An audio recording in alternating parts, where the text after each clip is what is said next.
The Prince and the Pauper by Mark Twain. Chapter 9. The River Pageant. At 9 in the evening, the whole vast riverfront of the palace was blazing with light. The river itself, as far as the eye could reach on citywards, was so thickly covered with watermen's boats and with pleasure barges, all fringed with colored lanterns and gently agitated by the waves, that it resembled a glowing and limitless garden of flowers stirred to soft motion by summer winds. The grand terrace of stone steps leading down to the water, spacious enough to amass the army of a German principality upon, was a picture to see, with its ranks of royal halberdiers in polished armor, and its troops of brilliantly costumed servitors flitting up and down and to and fro in the hurry of preparation. Presently a command was given, and immediately all living creatures vanished from the steps. Now the air was heavy with the hush of suspense and expectancy, as far as one's vision could carry. He might see the myriads of people in the boats rise up and shade their eyes from the glare of lanterns and torches and gaze toward the palace. A file of 40 or 50 state barges drew up to the steps. They were richly gilt, and their lofty prows and sterns were elaborately carved. Some of them were decorated with banners and streamers, some with cloth of gold and arras embroidered with coats of arms, others with silken flags that had numberless little silver bells fastened to them, which shook out any tiny showers of joyous music whenever the breezes fluttered them. Others of yet higher pretensions, since they belonged to nobles in the prince's immediate service, had their sides picturesquely fenced with shields gorgeously emblazoned with armorial bearings. Each state barge was towed by a tender. Besides the rowers, these tenders carried each a number of men-at-arms in glossy helmet and breastplate, and a company of musicians.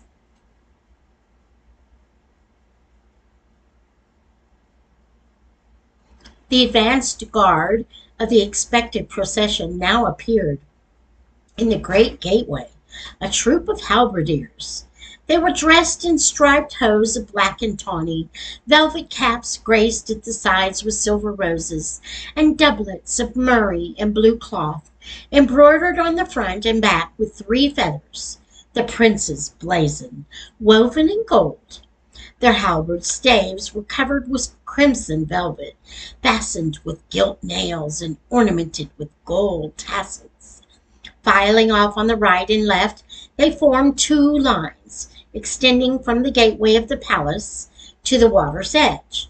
A thick rayed cloth or carpet was then unfolded and laid down between them by attendants in the gold and crimson liveries of the prince. This done, a flourish of trumpets resounded from within.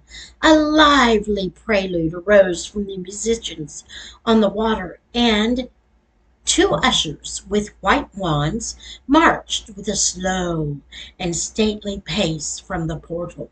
They were followed by an officer bearing the civic mace, after whom came another carrying the city sword, then several sergeants of the city guard in their full accoutrement and with badges on their sleeves, then the garter king-at-arms in his tabard, then several knights of the Bath, each with a white lace on his sleeve, then their esquires, then the judges, in their robes of scarlet and coifs, then the Lord High Chancellor of England, in a robe of scarlet, open before, and purfled with miniver. Interesting word. Did not know that one. then a deputation of aldermen in their scarlet cloaks, and then the heads of different civic companies in their robes of state. Now came 12 French gentlemen in splendid habiliments, consisting of poor petty points of white, poor points of white damask barred with gold, short mantles of crimson velvet, lined with violet taffeta and carnation-colored eau de choses, and took their way down the steps. They were of the suite of the French ambassador, and were followed by 12 cavaliers of the suite of the Spanish ambassador, clothed in black velvet, unrelieved by any ornament. Following these came several great English nobles with their attendants. There was a flourish of trumpets within, and the prince's uncle, the future great Duke of Somerset, emerged from the gateway, arrayed in a doublet of black cloth of gold, and a cloak of crimson satin, flowered with gold, and ribboned with nets of silver. He turned, doffed his plumed cap, bent his body in a low reverence, and began to step backward, bowing at each step. A prolonged trumpet blast followed, and a proclamation, "Way for the high and mighty, the Lord Edward, Prince of Wales." High aloft on the palace walls, a long line of red tongues of flame leapt forth with a thunder crash, and the massed world on the river burst into a mighty roar of welcome, and Tom Canty, the cause and hero of it all, stepped into view and slightly bowed his princely head. Poor Tom, he has no idea what to do.